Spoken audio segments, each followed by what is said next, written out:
Lei Geral do Trabalho em Funções Públicas. Continuação do título 3º. Modalidades especiais de vínculo de emprego público. Capítulo 1º. Contrato de trabalho em funções públicas a termo resolutivo. Artigo 57º. Fundamentos para a celebração de contrato de trabalho em funções públicas a termo resolutivo. 1. Só pode ser aposto termos resolutivo ao contrato de trabalho em funções públicas nas seguintes situações: fundamentadamente justificadas: a substituição direta ou indireta de trabalhador ausente ou que, por qualquer razão, se encontre temporariamente impedido de prestar serviço.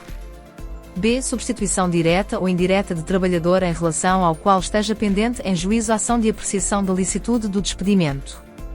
C. Substituição direta ou indireta de trabalhador em situação de licença, sem remuneração. D. Substituição de trabalhador a tempo completo que passa a prestar trabalho a tempo parcial por período determinado. E para assegurar necessidades urgentes de funcionamento das entidades empregadoras públicas. F. Execução de tarefa ocasional ou serviço determinado precisamente definido e não duradouro. G. Para o exercício de funções em estruturas temporárias das entidades empregadoras públicas. H. Para fazer face ao aumento excepcional e temporário da atividade do órgão ou serviço. I. Para o desenvolvimento de projetos não inseridos nas atividades normais dos órgãos ou serviços. J. Quando a formação ou a obtenção de grau académico ou título profissional dos trabalhadores no âmbito das entidades empregadoras públicas envolva a prestação de trabalho subordinado. K. Quando se trate de órgãos ou serviços em regime de instalação. 2. Para efeitos do disposto na alínea do número anterior, consideram-se ausentes, designadamente: a. Os trabalhadores em situação de mobilidade. B. Os trabalhadores que se encontrem em comissão de serviço. C. Os trabalhadores que se encontrem a exercer funções noutra carreira, categoria ou órgão ou serviço no decurso do período experimental. 3. O contrato de trabalho em funções públicas só pode ser celebrado a termo resolutivo incerto nas situações previstas nas alíneas A, D e F, a capa do número 1. 4. É vedada a celebração de contrato de trabalho a termo resolutivo para substituição de trabalhador colocado em situação de requalificação. 5. Os contratos para o exercício de funções nos órgãos ou serviços referidos na alínea K do número 1 são obrigatoriamente celebrados a termo resolutivo, nos termos previstos em lei especial. Artigo 58º. Forma. 1. Para além dos requisitos gerais de forma, devem constar do contrato a termo resolutivo as seguintes indicações: a indicação do motivo justificativo do termo estipulado. B. A data da respectiva cessação, sendo o contrato a termo certo. 2. Para efeitos do disposto na alínea do número anterior, a indicação do motivo justificativo da aposição do termos deve ser feita pela menção expressa dos factos que o integram, devendo estabelecer-se a relação entre a justificação invocada e o termo estipulado. Artigo 59º. Contratos sucessivos. 1. A cessação por motivo não imputável ao trabalhador, de contrato a termo impede nova admissão a termo para o mesmo posto de trabalho antes de decorrido um período de tempo equivalente a 1/3 da duração do contrato, incluindo as suas renovações. 2. O disposto no número anterior não é aplicável nos seguintes casos: a nova ausência do trabalhador substituído, quando o contrato a termo tenha sido celebrado para a sua substituição. B. Acréscimos excepcionais da atividade do órgão ou serviço após a cessação do contrato. Artigo 60º. Duração do contrato a termo. 1. O contrato a termo certo dura pelo período acordado, não podendo exceder 3 anos, incluindo renovações, nem ser renovado mais de 2 vezes, sem prejuízo do disposto em lei especial. 2. O contrato a termo incerto dura por todo o tempo necessário para a substituição do trabalhador ausente, ou para a conclusão da tarefa, ou serviço cuja execução justifica a celebração.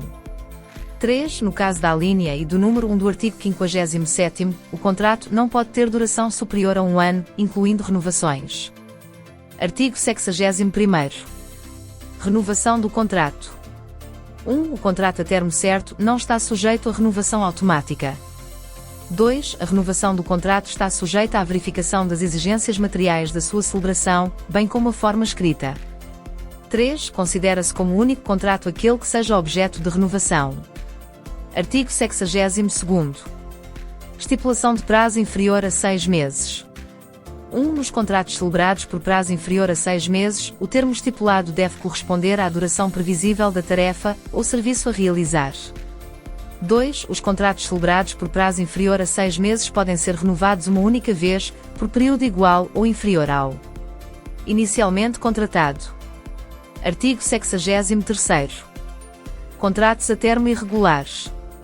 1. A celebração ou a renovação de contratos a termo resolutivo com violação do disposto na presente lei implica a sua nulidade e gera responsabilidade civil, disciplinar e financeira dos dirigentes máximos dos órgãos ou serviços que os tenham celebrado ou renovado.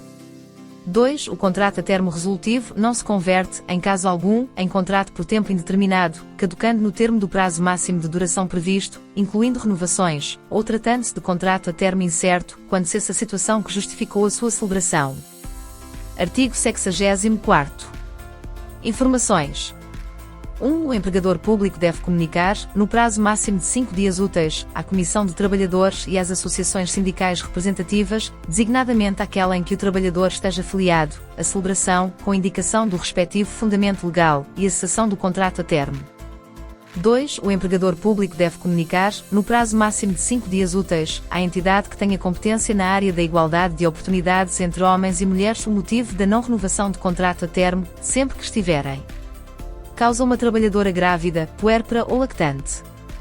3. O empregador público deve fixar informação relativa à existência de postos de trabalho permanentes que se encontrem disponíveis no órgão ou serviço. Artigo 65º.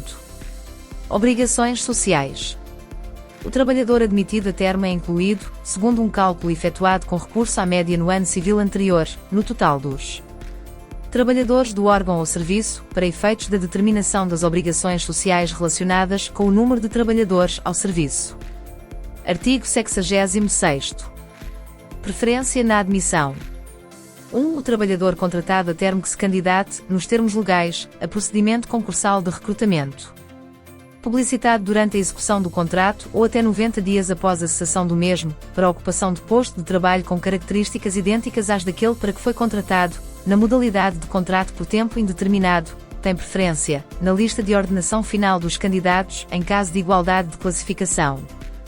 2. A violação do disposto no número anterior obriga o empregador público a indemnizar o trabalhador no valor correspondente a 3 meses de remuneração base. 3. Compete ao trabalhador alegar a violação da preferência prevista no número 1 e ao empregador público a prova do cumprimento do disposto no mesmo número. Artigo 67º. Igualdade de tratamento. 1. O trabalhador contratado a termo tem os mesmos direitos e está adstrito aos mesmos deveres do trabalhador permanente, numa situação comparável, salvo se razões objetivas justificarem um tratamento diferenciado.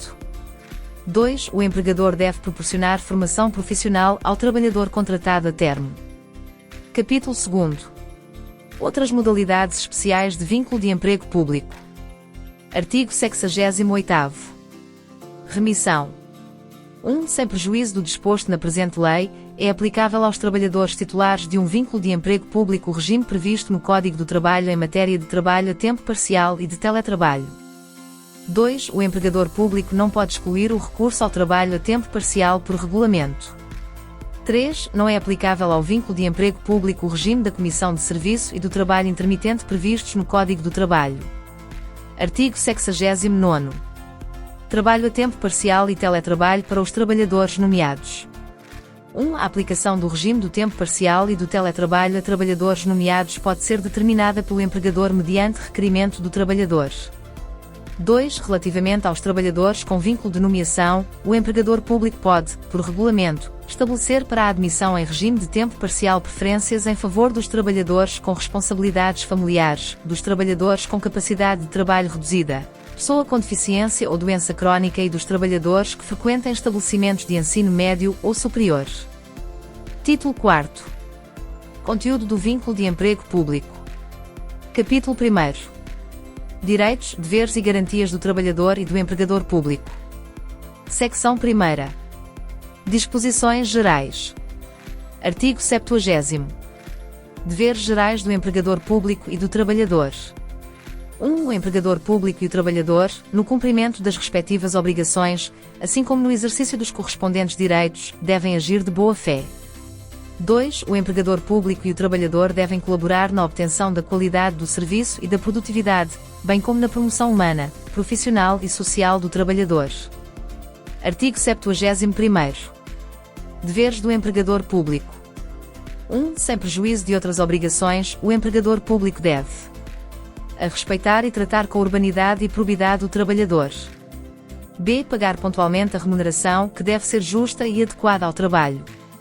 C. Proporcionar boas condições de trabalho, tanto do ponto de vista físico como moral. D. Contribuir para a elevação do nível de produtividade do trabalhador, nomeadamente proporcionando-lhe formação profissional, incluindo a que seja obrigatória a manutenção ou renovação dos títulos profissionais exigidos por lei para o desempenho da respectiva atividade profissional. E respeitar a autonomia técnica do trabalhador que exerça atividades cuja regulamentação ou deontologia profissional a exija. F. Possibilitar o exercício de cargos em organizações representativas dos trabalhadores. G. Prevenir riscos e doenças profissionais, tendo em conta a proteção da segurança e saúde do trabalhador, devendo indemnizá-lo dos prejuízos resultantes de acidentes de trabalho. H. Adotar, no que se refere à segurança e saúde no trabalho, as medidas que decorram, para o órgão ou serviço ou para a atividade, da aplicação das prescrições legais e convencionais vigentes. E fornecer ao trabalhador a informação e a formação adequadas à prevenção de riscos de acidente e doença.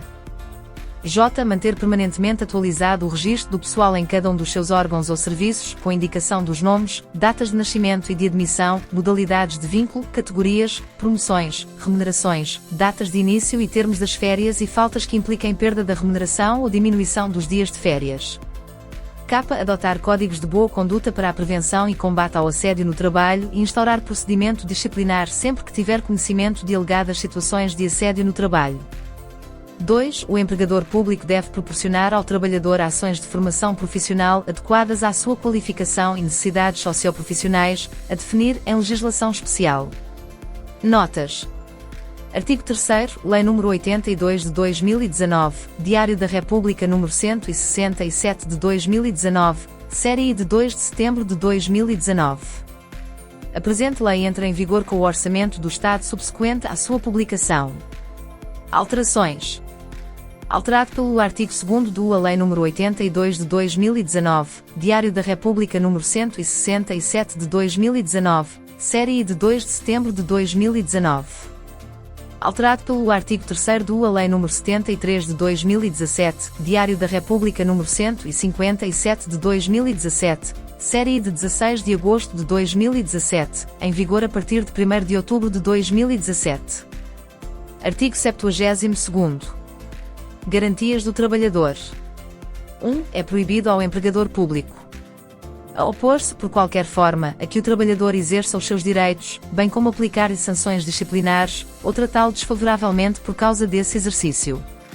B. Obstar injustificadamente à prestação efetiva do trabalho. C. Exercer pressão sobre o trabalhador para que influencie desfavoravelmente nas condições de trabalho próprias, ou dos colegas. D. Diminuir a remuneração, salvo nos casos previstos na lei. E baixar a categoria do trabalhador, salvo nos casos previstos na lei. F. Sujeitar o trabalhador à mobilidade, salvo nos casos previstos na lei.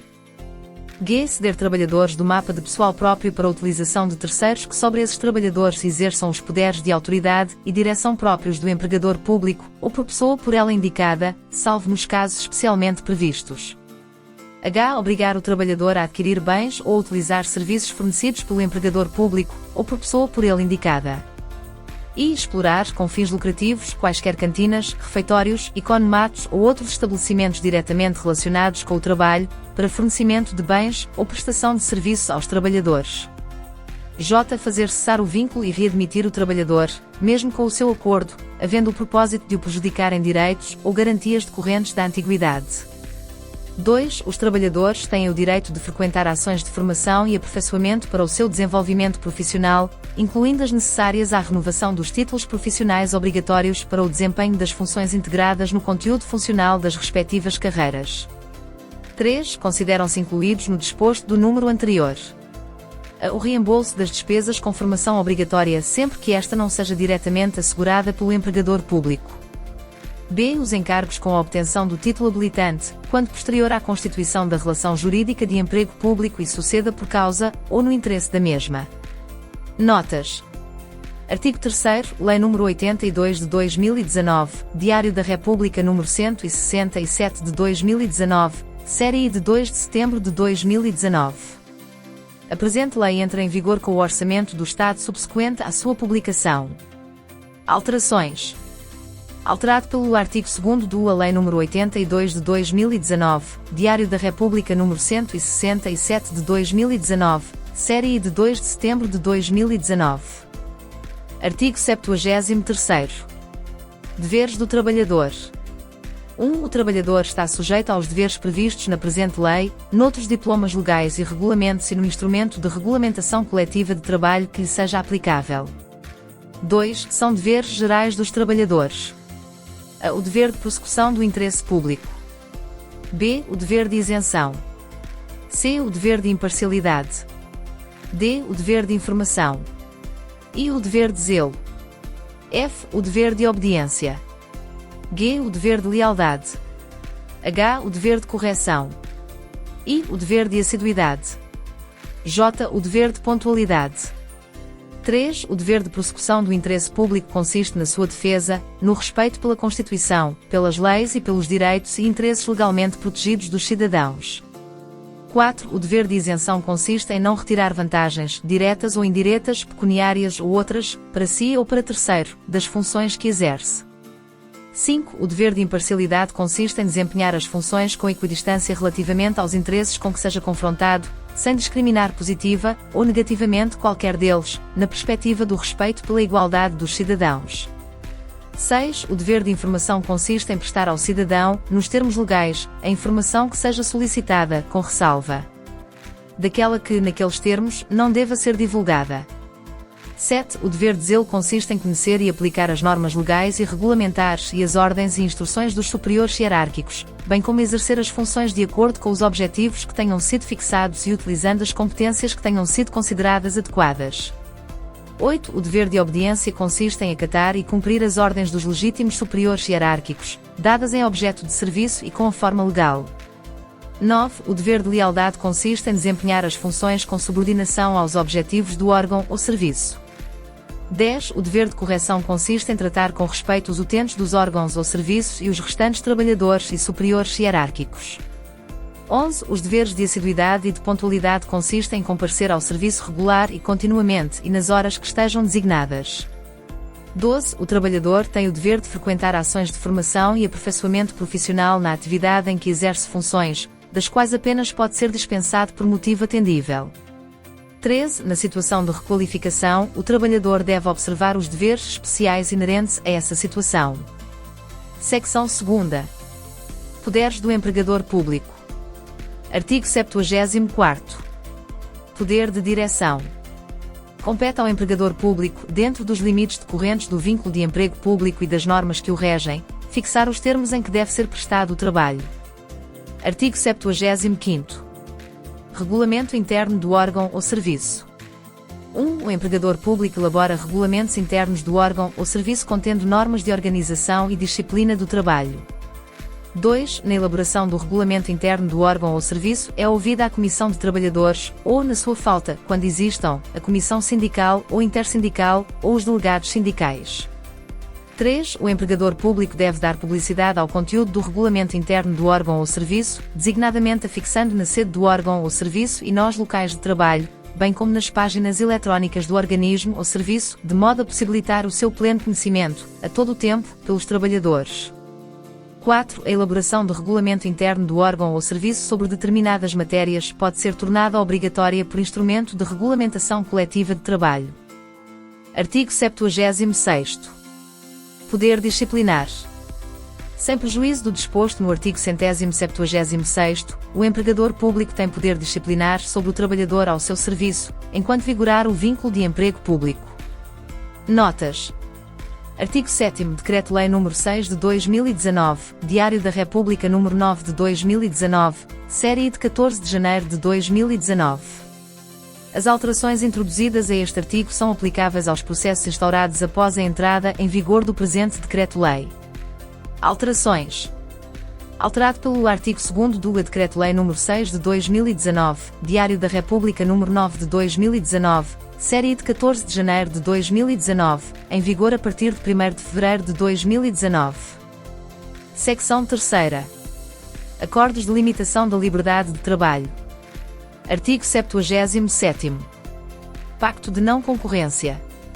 1. São nulos os acordos e as cláusulas de instrumento de regulamentação coletiva de trabalho que, por qualquer forma, possam prejudicar o exercício da liberdade de trabalho após a extinção do vínculo de emprego público. 2. É lícito, porém, o acordo ou a cláusula pela qual se limita a atividade do trabalhador, no período máximo de 2 anos subsequentes à extinção do vínculo, se ocorrerem cumulativamente as seguintes condições: a constar tal acordo por forma escrita do contrato de trabalho em funções públicas ou do acordo de cessação do vínculo. B. Tratar-se de atividade cujo exercício possa efetivamente causar prejuízo ao empregador público. C. Atribuir-se ao trabalhador uma compensação durante o período de limitação da sua atividade, que pode sofrer redução equitativa, em montante equivalente àquele que o empregador público houver despendido com a sua formação profissional.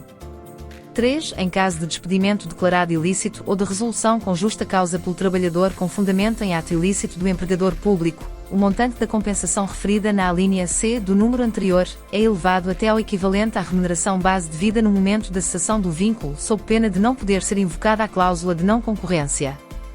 4. São deduzidas no montante da compensação referida no número anterior as importâncias percebidas pelo trabalhador no exercício de qualquer atividade profissional iniciada após a cessação do vínculo, até ao montante fixado nos termos da alínea C do número 2.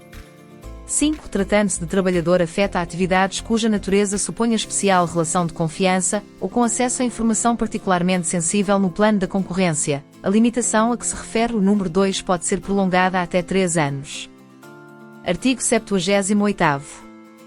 Pacto de permanência. 1. É lícito o acordo pelo qual o trabalhador e o empregador público convencionem, sem diminuição de remuneração, a obrigatoriedade de prestação de serviço durante certo prazo, não superior a 3 anos, como compensação de despesas extraordinárias comprovadamente feitas pelo empregador público na formação profissional do trabalhador, podendo este desobrigar-se restituindo as importâncias despendidas.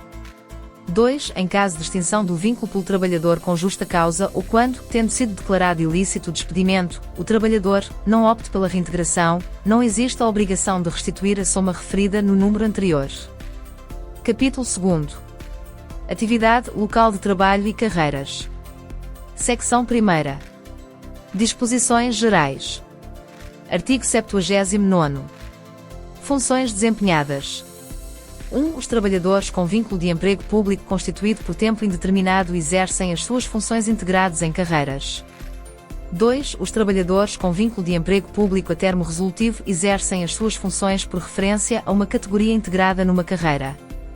3. Os trabalhadores com vínculo de emprego público na modalidade de comissão de serviço exercem as suas funções nos termos legalmente definidos para o cargo. Artigo 80º. Conteúdo funcional. 1. A cada carreira ou a cada categoria em que se desdobra uma carreira, corresponde um conteúdo funcional legalmente descrito. 2. O conteúdo funcional de cada carreira ou categoria deve ser descrito de forma abrangente, dispensando pormenorizações relativas às tarefas nele abrangidas. Artigo 81º. Exercício de funções afins.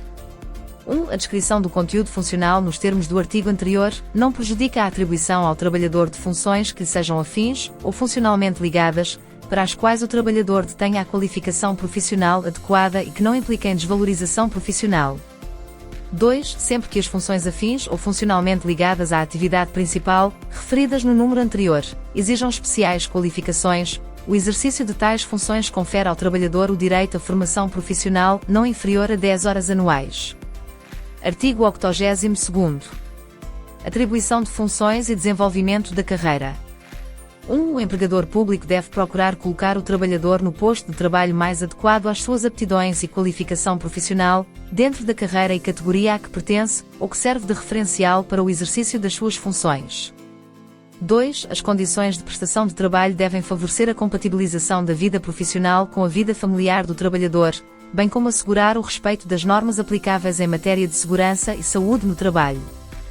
3. O início de funções do trabalhador tem lugar com um período de formação em sala e em exercício, com duração e conteúdo dependentes da prévia situação jurídico-funcional do trabalhador, salvo tratando-se de trabalhador integrado em carreira especial cujo ingresso exigiu a aprovação em curso de formação específico. 4. Todos os trabalhadores têm direito ao pleno desenvolvimento da respectiva carreira profissional, que pode ser feito por alteração de posicionamento remuneratório ou por promoção. Artigo 83º. Local de trabalho. 1. O trabalhador deve, em princípio, realizar a sua prestação no local de trabalho correspondente ao posto de trabalho atribuído, sem prejuízo das situações de mobilidade previstas na presente lei. 2. O trabalhador encontra-se adstrito às deslocações inerentes às suas funções ou indispensáveis à sua formação profissional. Seção 2ª. Carreiras. Artigo 84º. Carreiras gerais e especiais. 1. As carreiras dos trabalhadores em funções públicas são gerais ou especiais. 2. São gerais as carreiras cujos conteúdos funcionais caracterizam postos de trabalho de que a generalidade dos órgãos ou serviços carece para o desenvolvimento das respectivas atividades. 3. São especiais as carreiras cujos conteúdos funcionais caracterizam postos de trabalho de que apenas um ou alguns órgãos ou serviços carecem para o desenvolvimento das respectivas atividades. 4. Apenas podem ser criadas carreiras especiais quando, cumulativamente, os respectivos conteúdos funcionais não possam ser absorvidos pelos conteúdos funcionais das carreiras gerais. B. Os respectivos trabalhadores se devam sujeitar a deveres funcionais mais exigentes que os previstos para os das carreiras gerais. C. Os respectivos trabalhadores tenham que ter aprovação em curso de formação específico de duração não inferior a 6 meses, ou de ter certo grau académico ou título profissional para integrar a carreira. 5. O requisito previsto na alínea C do número anterior pode ser preenchido durante o período experimental. Artigo 85º. Carreiras unicategoriais e pluricategoriais. 1. As carreiras gerais ou especiais são unicategoriais ou pluricategoriais, consoante lhes correspondam uma ou mais categorias. 2. Apenas podem ser criadas carreiras pluricategoriais quando a cada uma das categorias da carreira corresponda um conteúdo funcional distinto do das restantes. 3. O conteúdo funcional das categorias superiores integra o das inferiores. Artigo 86º. Graus de complexidade funcional. 1. Em função do nível habilitacional exigido, em regra, em cada carreira, estas classificam-se nos seguintes graus de complexidade funcional. A grau 1, quando se exige a titularidade de escolaridade obrigatória, ainda que acrescida de formação profissional adequada. B. Grau 2, quando se exige a titularidade do 12º ano de escolaridade, ou de curso que lhe seja equiparado. C. Grau 3, quando se exige a titularidade de licenciatura, ou de grau académico superior a esta. 2. O diploma que cria a carreira faz referência ao respectivo grau de complexidade funcional. 3. As carreiras pluricategoriais podem apresentar mais do que um grau de complexidade funcional, cada um deles referenciado a categorias, quando a integração nestas dependa, em regra, da titularidade de níveis habilitacionais diferentes. Artigo 87º. Posições remuneratórias. 1. A cada categoria das carreiras corresponde um número variável de posições remuneratórias. 2. À categoria da carreira unicategorial corresponde um número mínimo de 8 posições remuneratórias. 3. Nas carreiras pluricategoriais, o número de posições remuneratórias de cada categoria obedece às seguintes regras. À categoria inferior corresponde um número mínimo de 8 posições remuneratórias. B. A cada uma das categorias sucessivamente superiores corresponde um número proporcionalmente decrescente de posições remuneratórias, por forma a que, e no caso de carreira desdobrada em duas categorias, seja de 4 o número mínimo das posições remuneratórias da categoria superior. 2. E no caso de carreira desdobrada em 3 categorias, seja de 5 e de 2 o número mínimo das posições remuneratórias das categorias, sucessivamente superiores. 3. E no caso de carreira desdobrada em 4 categorias, seja de 6, 4 e 2 o número mínimo das posições remuneratórias das categorias, sucessivamente superiores. Artigo 88º. Enumeração e caracterização das carreiras gerais. 1. São gerais as carreiras de A. Técnico superior. B. Assistente técnico. C. Assistente operacional. 2. A caracterização das carreiras gerais, em função do número e designação das categorias em que se desdobram, dos conteúdos funcionais, dos graus de complexidade funcional e do número de posições remuneratórias de cada categoria, consta do anexo à presente lei, da qual faz parte integrante. 3. A previsão, nos mapas de pessoal, de postos de trabalho que devam ser ocupados por coordenadores técnicos da carreira de assistente técnico depende da existência de unidades orgânicas flexíveis com o nível de secção ou da necessidade de coordenar, pelo menos, 10 assistentes técnicos do respectivo setor de atividade. 4. A previsão, nos mapas de pessoal, de postos de trabalho que devam ser ocupados por encarregados gerais operacionais da carreira de assistente operacional depende da necessidade de coordenar, pelo menos, 3 encarregados operacionais do respectivo setor de atividade. 5. A previsão, nos mapas de pessoal, de postos de trabalho que devam ser ocupados por encarregados operacionais da carreira de assistente operacional depende da necessidade de coordenar, pelo menos, 10 assistentes operacionais do respectivo setor de atividade. Secção 3ª. Avaliação do desempenho. Artigo 89º. Avaliação do desempenho. Os trabalhadores estão sujeitos ao regime de avaliação do desempenho constante do diploma próprio referido na alínea A do artigo 5º. Artigo 90º. Princípios da avaliação do desempenho. O regime de avaliação do desempenho dos trabalhadores rege-se pelos seguintes princípios: a orientação para resultados, promovendo a excelência e a qualidade. B. Universalidade, assumindo-se como um sistema transversal a todos os serviços, organismos e trabalhadores da administração pública. C. Responsabilização e desenvolvimento, assumindo-se como um instrumento de orientação, avaliação e desenvolvimento dos trabalhadores para a obtenção de resultados e demonstração de competências profissionais. D. Reconhecimento e motivação, garantindo a diferenciação de desempenhos e promovendo uma gestão baseada na valorização das competências e do mérito. E transparência e imparcialidade, assentando em critérios objetivos, regras claras e amplamente divulgadas. Artigo 91º. Efeitos da avaliação do desempenho. Para além dos efeitos previstos no diploma que a regulamenta, a avaliação do desempenho dos trabalhadores tem os efeitos previstos na presente Lei em matéria de alteração de posicionamento remuneratório na carreira, de atribuição de prémios de desempenho e efeitos disciplinares. Capítulo 3º. Mobilidade. Artigo 92º. Situações de mobilidade. 1. Quando haja conveniência para o interesse público, designadamente quando a economia, a eficácia e a eficiência dos órgãos ou serviços o imponham, os trabalhadores podem ser sujeitos à mobilidade. 2. A mobilidade é devidamente fundamentada e pode abranger a mobilidade dentro da mesma modalidade de vínculo de emprego público por tempo indeterminado, ou entre ambas as modalidades. B. Mobilidade dentro do mesmo órgão ou serviço, ou entre 2 órgãos ou serviços. C. Mobilidade relativa a trabalhadores em efetividade de funções, ou relativa a trabalhadores em situação de requalificação. D. Mobilidade a tempo inteiro, ou a tempo parcial. 3. O disposto na presente lei não prejudica a existência de outros regimes de mobilidade, nomeadamente no âmbito de carreiras especiais. Artigo 93º. Modalidades de mobilidade. 1. A mobilidade reveste as modalidades de mobilidade na categoria e de mobilidade intercarreiras, ou categorias. 2. A mobilidade na categoria opera-se para o exercício de funções inerentes à categoria de que o trabalhador é titular, na mesma atividade, ou em diferente atividade para que detenha a habilitação adequada. 3. A mobilidade intercarreiras ou categorias opera-se para o exercício de funções não inerentes à categoria de que o trabalhador é titular e inerentes à categoria superior ou inferior da mesma carreira, ou B. A carreira de grau de complexidade funcional igual, superior ou inferior ao da carreira em que se encontra integrado, ou ao da categoria de que é titular. 4. A mobilidade intercarreiras ou categorias depende da titularidade de habilitação adequada do trabalhador e não pode modificar substancialmente a sua posição.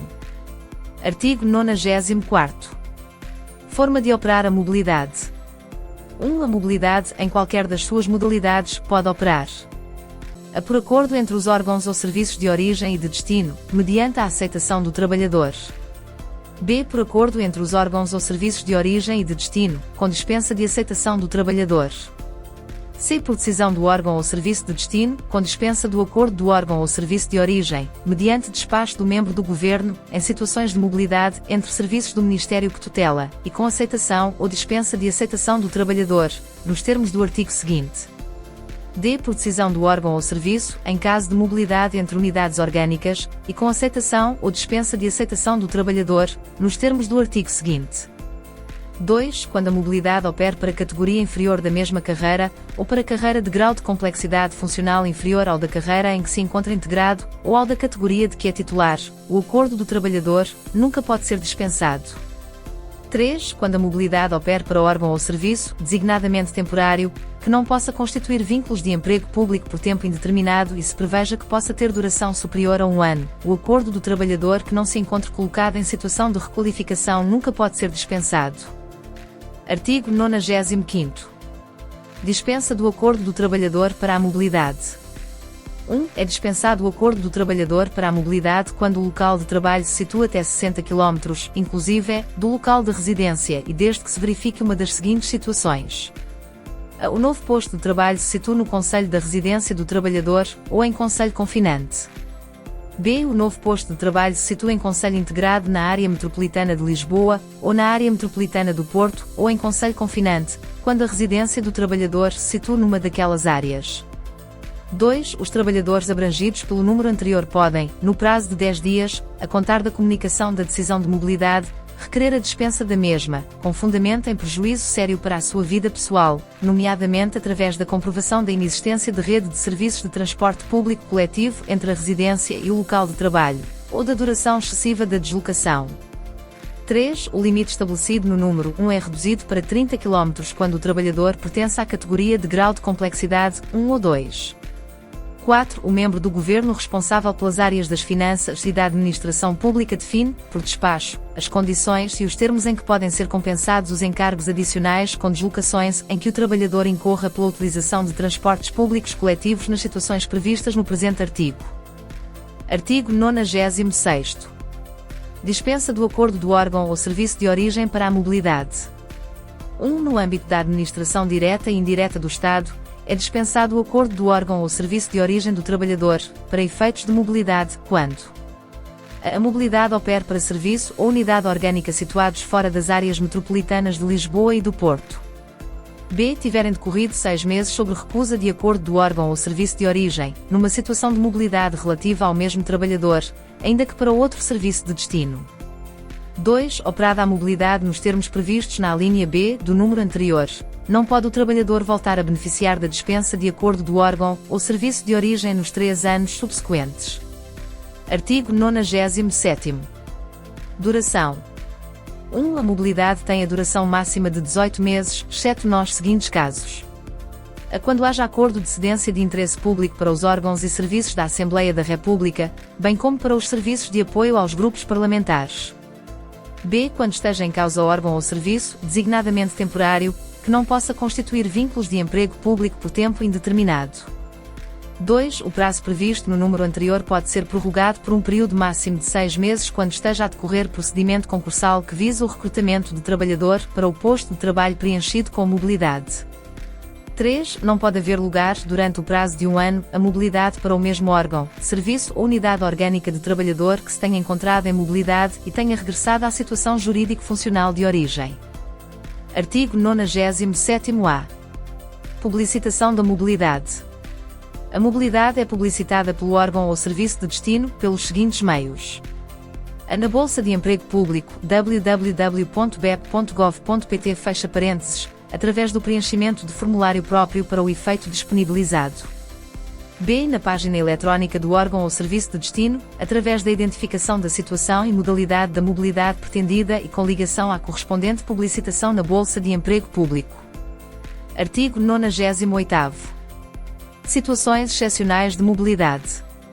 1. A título excepcional, o trabalhador pode ser sujeito a mobilidade, com dispensa do seu acordo, para posto de trabalho situado a mais de 60 km de distância da sua residência, desde que reunidas cumulativamente as seguintes condições. A mobilidade ocorre entre unidades orgânicas desconcentradas de um mesmo órgão ou serviço. B. O trabalhador desempenha funções correspondentes à categoria de que é titular e ocupe posto de trabalho idêntico na unidade orgânica de destino. C. A mobilidade tenha uma duração máxima de 1 ano. D. Sejam atribuídas ajudas de custo durante o período de mobilidade. 2. A mobilidade depende do prévio apuramento dos trabalhadores disponíveis na unidade, ou unidades de origem e de necessidades na unidade, ou unidades orgânicas de destino, por carreira, categoria e área de atuação, as quais são divulgadas na intranet do respectivo órgão ou serviço. 3. Os trabalhadores da unidade ou unidades de origem detentores dos requisitos exigidos podem manifestar o seu interesse em aderir às ofertas de mobilidade divulgadas nos termos do presente artigo, no prazo e nas condições estipuladas para o efeito pelo dirigente máximo do órgão ou serviço. 4. Quando não existam, nas condições previstas no número anterior, trabalhadores interessados em número suficiente para a satisfação das necessidades na unidade ou unidades orgânicas de destino, são aplicados, em cada órgão ou serviço, critérios objetivos de seleção definidos pelo respectivo dirigente máximo e sujeitos à aprovação do membro do governo que exerça poderes de direção, superintendência ou tutela sobre o órgão ou serviço, sendo publicitados nos termos previstos no número 2. 5. O trabalhador selecionado nos termos do número anterior pode solicitar a dispensa da mobilidade, invocando e demonstrando prejuízo sério para a sua vida pessoal, no prazo de 10 dias, a contar da comunicação da decisão de mobilidade. 6. O trabalhador não pode ser novamente sujeito à mobilidade regulada no presente artigo antes de decorridos 2 anos, exceto com o seu acordo, mantendo neste caso o direito a ajudas de custo. Artigo 99. Consolidação da mobilidade na categoria.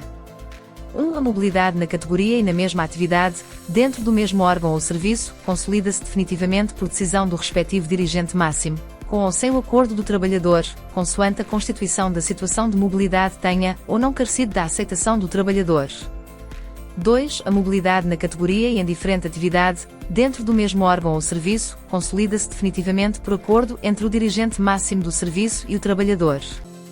3. A mobilidade na categoria, que se opera entre 2 órgãos ou serviços, pode consolidar-se definitivamente, por decisão do dirigente máximo do órgão ou serviço de destino, desde que reunidas, cumulativamente, as seguintes condições: a com o acordo do órgão ou serviço de origem do trabalhador, quando exigido para a constituição da situação de mobilidade.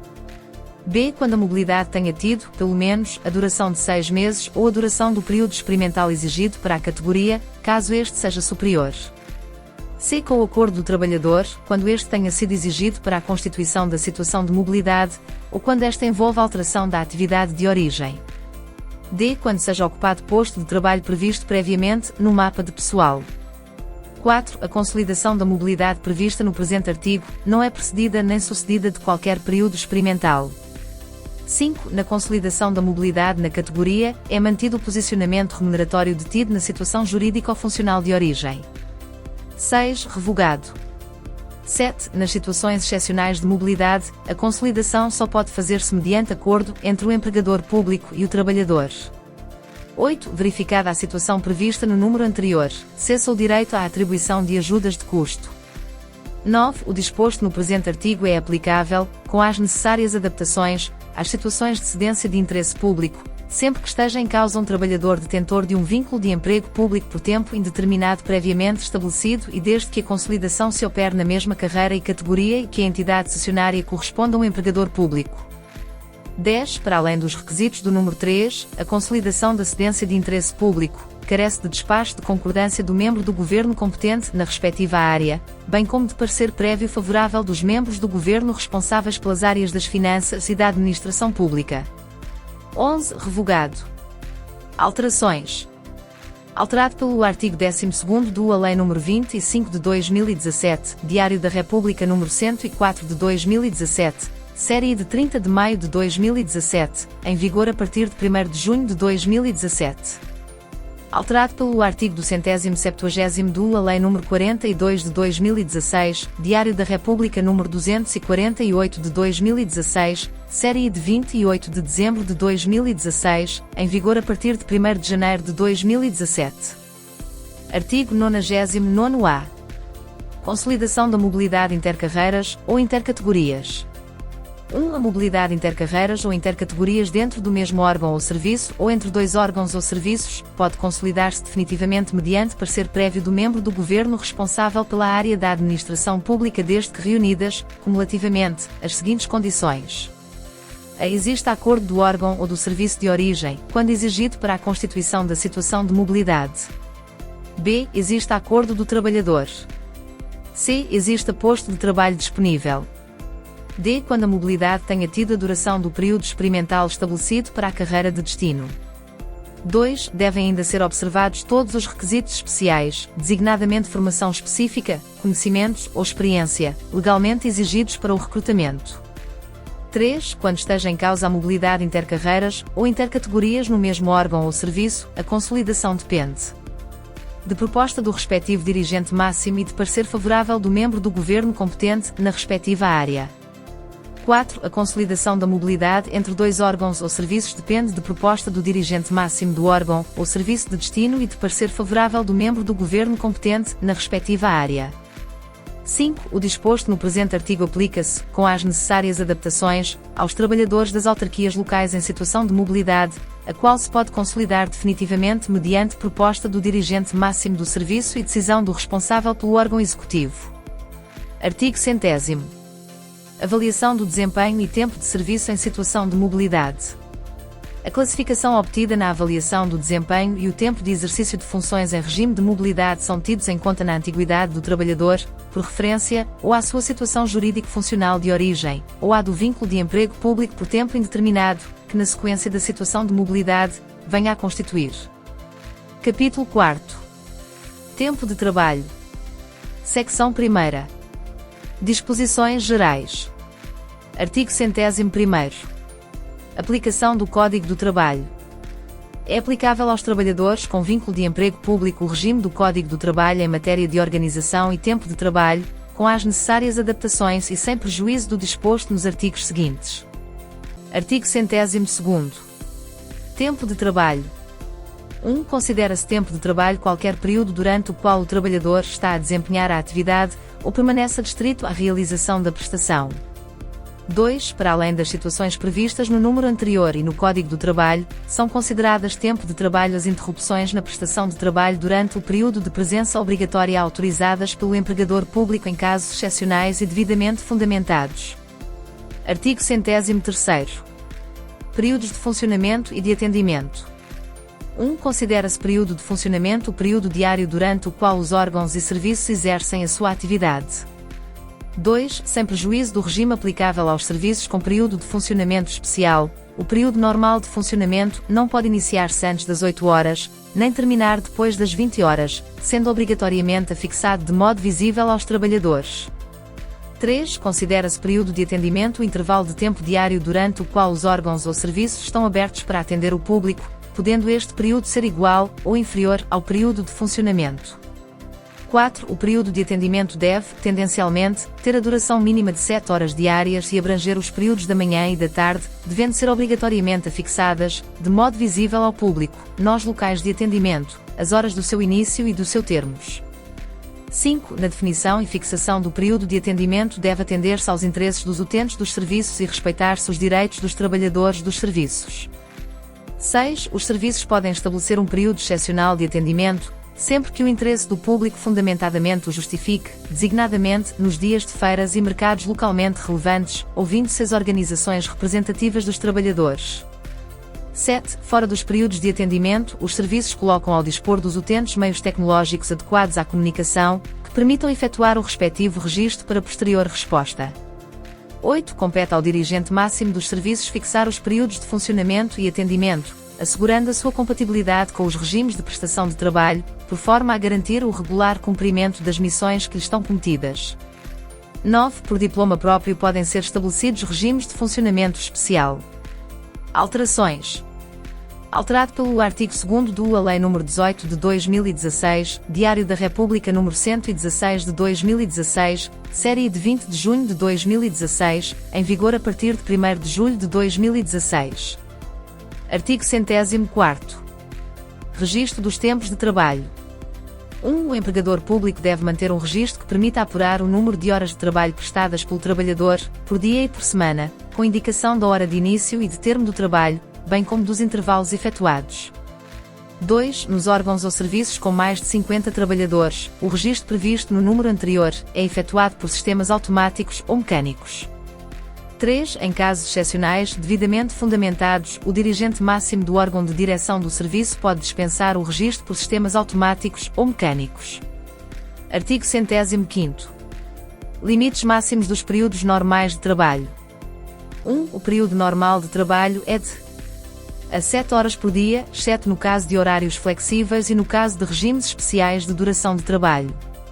B. 35 horas por semana, sem prejuízo da existência de regimes de duração semanal inferior previstos em diploma especial e no caso de regimes especiais de duração de trabalho. 2. O trabalho a tempo completo corresponde ao período normal de trabalho semanal e constitui o regime regra de trabalho dos trabalhadores integrados nas carreiras gerais, correspondendo-lhe as remunerações base mensais legalmente previstas. 3. A redução dos limites máximos dos períodos normais de trabalho pode ser estabelecida por instrumento de regulamentação coletiva de trabalho, não podendo daí resultar para os trabalhadores a redução do nível remuneratório ou qualquer alteração desfavorável das condições de trabalho. Alterações. Alterado pelo artigo 2º da Lei nº 18 de 2016, Diário da República nº 116 de 2016, série de 20 de junho de 2016, em vigor a partir de 1º de julho de 2016. Secção 2ª. Regimes de duração do trabalho. Subsecção I. Regimes de adaptabilidade e banco de horas. Artigo 106º.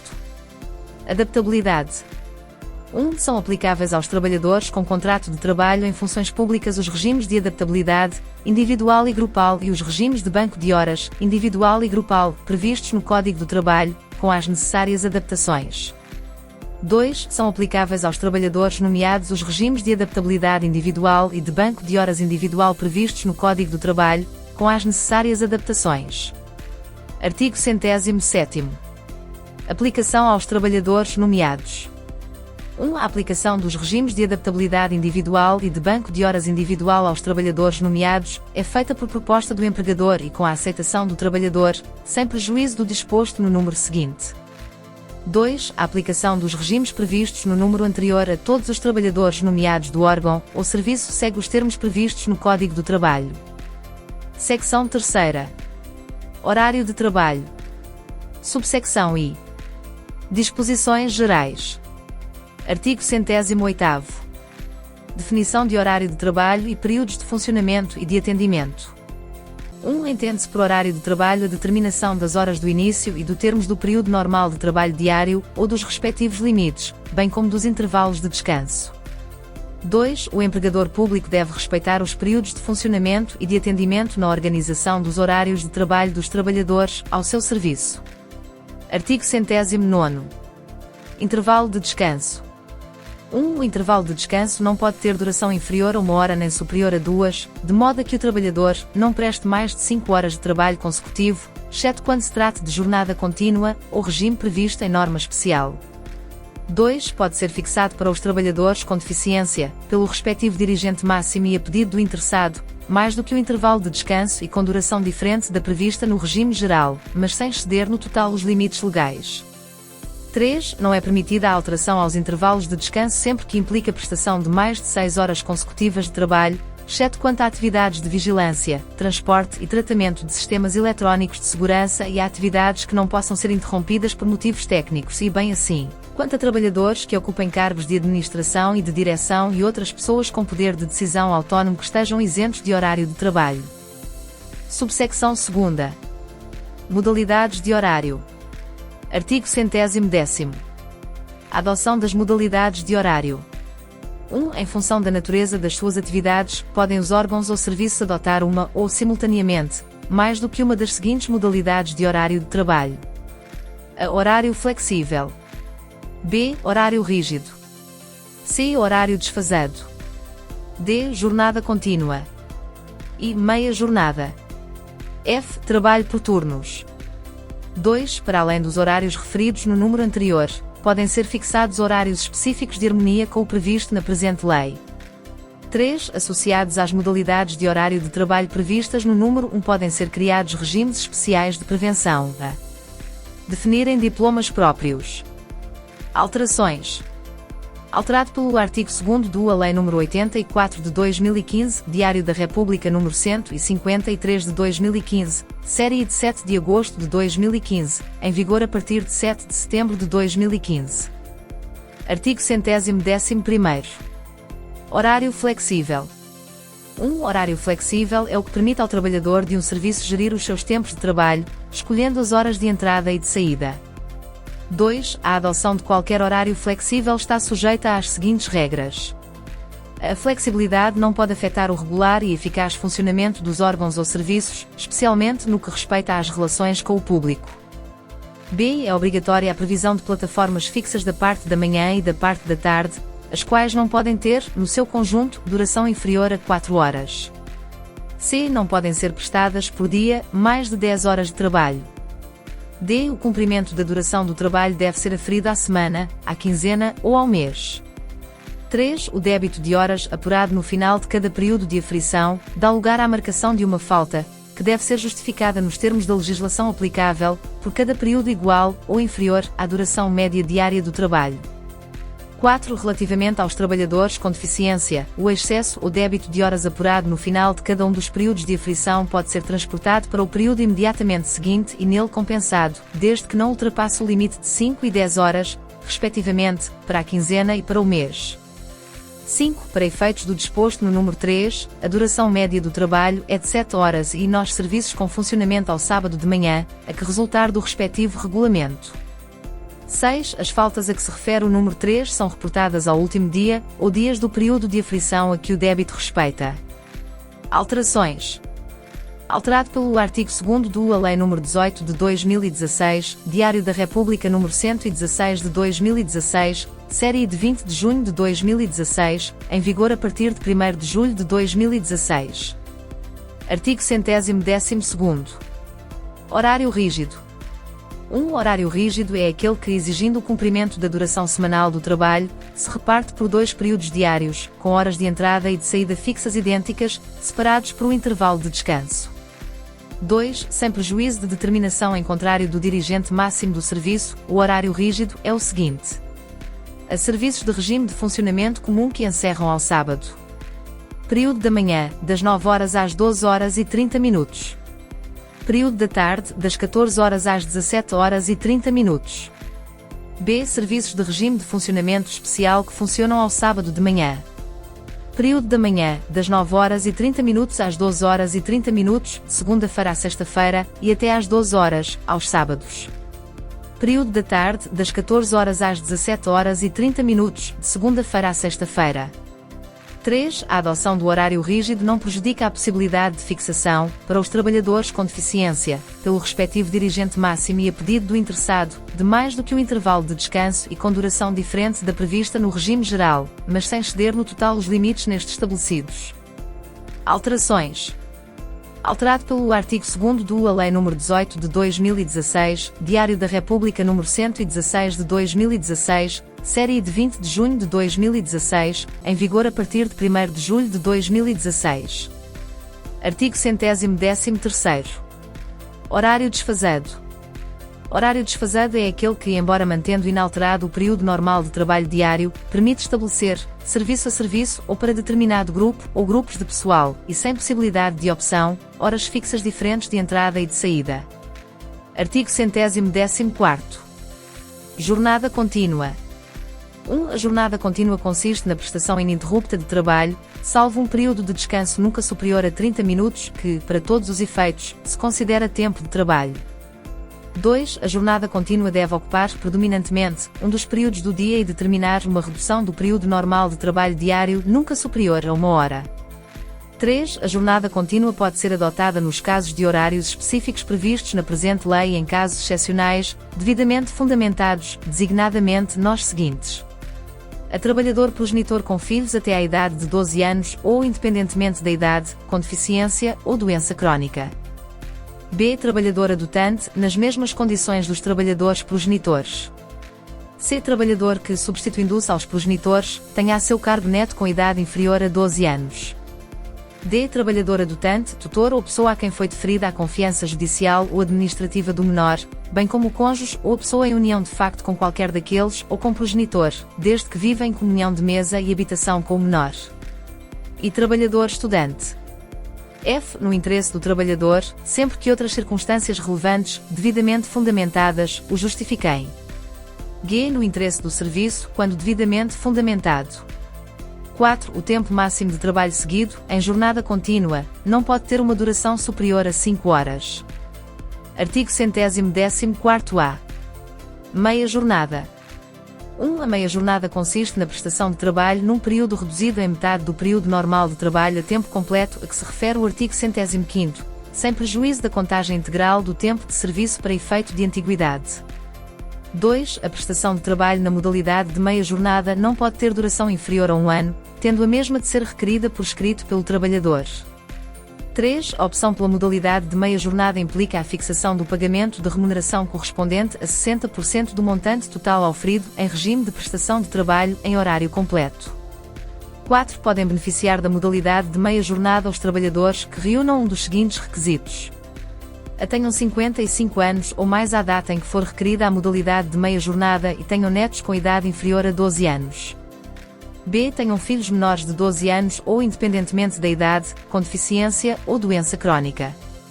5. A autorização para a adoção da modalidade de horário de trabalho em regime de meia jornada cabe ao superior hierárquico do trabalhador, em funções públicas. 6. Em caso de indeferimento do pedido de autorização a que se refere o número anterior, deve o superior hierárquico fundamentar claramente e sempre por escrito as razões que sustentam a recusa da concessão do horário de trabalho na modalidade de meia jornada.